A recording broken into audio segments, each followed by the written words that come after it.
Hello members, this is Aman from Apno Stocks. We hope that you are doing well.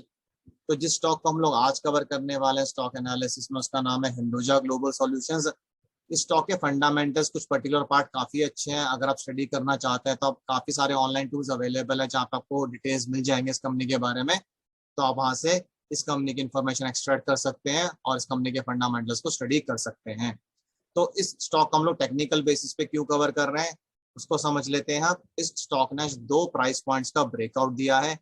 एक है 987 और दूसरा है 999। तो बेसिकली ये दोनों प्राइस पॉइंट्स इसके लिए रेजिस्टेंस का काम कर रहे थे। 987 के ऊपर तो उसने फिर भी जाने की कोशिश करी थी 10 जून को भी, और कल भी इसने अटेम्प्ट किया था इसके ऊपर जाने का, बट क्लोजिंग इसने एक बार ही दी है अभी तक। वो थी 10 जून 2022 को, फिर अगले दिन ही वापस नीचे आ गया था।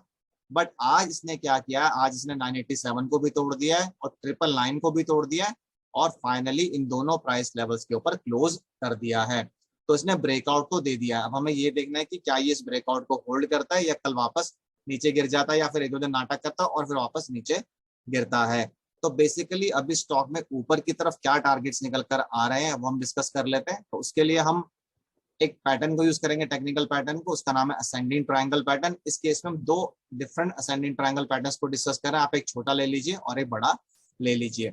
तो जो पहला असेंडिंग ट्रायंगल पैटर्न है, छोटे वाला हम लेकर चलेंगे। उसके बेसिस पे जो टारगेट निकल कर आ रहा है वो है 1129 का। और जो दूसरा असेंडिंग ट्रायंगल पैटर्न है, जिसको बड़ा असेंडिंग ट्रायंगल पैटर्न बोल सकते हैं, वो है 1153। उस केस में जो टारगेट निकल कर आ रहा है वो है 1153। तो बेसिकली टारगेट कैसे निकाला गया उसको स्टडी कर लेते हैं।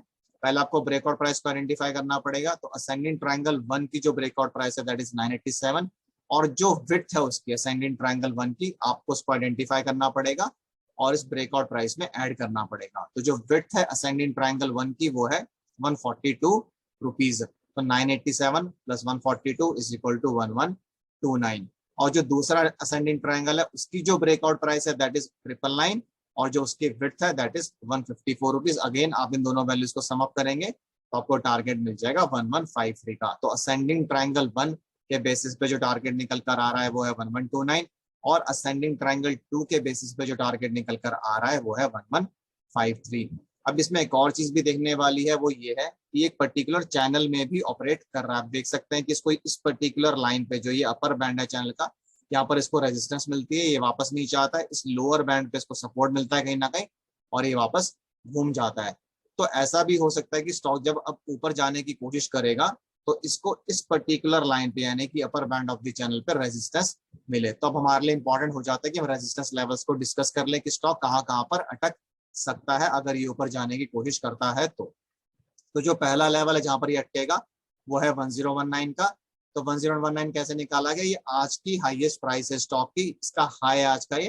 तो ऐसा भी हो सकता है कि स्टॉक कल दोबारा 1019 को टच करे और वापस नीचे गिर जाए। जो दूसरा रेजिस्टेंस लेवल इसमें निकल कर आ रहा है वो आपको इस पर्टिकुलर प्राइस लाइन से आइडेंटिफाई करना पड़ेगा। जब ये स्टॉक ऊपर जाएगा तब तो प्राइस अभी हमें नहीं पता चल सकती क्योंकि हमें पता नहीं स्टॉक कब यहाँ पर पहुंचेगा। तीसरा रेजिस्टेंस लेवल जो स्टॉक में निकल कर आ रहा है वो है 1067, और चौथा रेजिस्टेंस लेवल जो स्टॉक में निकल कर आ रहा है वो है 1105। तो बेसिकली जब स्टॉक ऊपर जाएगा तो ये चारों लेवल्स पर इसको रेजिस्टेंस मिल सकती है। ऐसा भी हो सकता है कि 1105 तक जाए नहीं, 1067 से ही वापस घूम जाए। तो बेसिकली ये टारगेट्स भी है ऊपर की तरफ, और जो फाइनल टारगेट है वो है 1153 on the basis of ascending triangle pattern number 2।